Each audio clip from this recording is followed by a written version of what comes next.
حتى واحد ما غادي يعرف راسو الا ما تحطش في ظروف اكستريم. حتى واحد ما عمرك غتعرف راسك وتوعى براسك وغتفهم راسك وتعرف شكون انت بالضبط الا ما تحطيتيش في سيتوياسيون اكستريم. كاع دوك لي كوتش اللي تتشوفهم في اليوتيوب وفي انستغرام وداك الشيء اللي تيبقى يهلل عليك النهار كامل، وخاصك دير هادي خاصك دير هادي وخاصك غير توقف قدام المرايه وتقول انا هادي وخاصك تنوض يكون عندك لينيرجي بوزيتيف وخاصك تفكر انك حققتي واحد الحاجه وغادي تحققها. سولوا دائما واش هاد خونا هذا دوز الحرب، واش هاد خونا هذا دوز التشرد في الزنقه، واش هاد خونا هذا راه ضروري يكون هو دوز داكشي. راه ما يمكنش تنصح الناس وانت ما دوزتيش داكشي، راه لا علاقه. راه باش تعرف راسك خاصك دوز دي شوز اكستريم.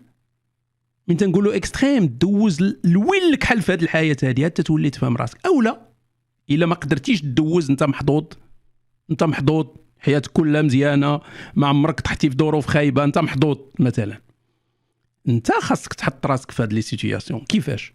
الوحده مثلا، الوحده كاينين الناس مثلا دوك الرهبان البوذيين دوك المانكس شنو تيديروا؟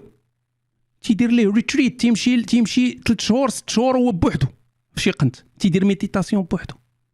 من تيسالي تيخرج انسان جديد. علاش؟ لان في الوحده تتعرف راسك، في الظروف الصعيبه تتعرف راسك.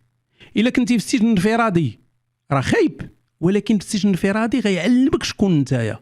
الا تحطيتي في ظروف صعيبه تتعرف راسك انت شكون انت حقيقه، ماشي شنو تظن انك انت.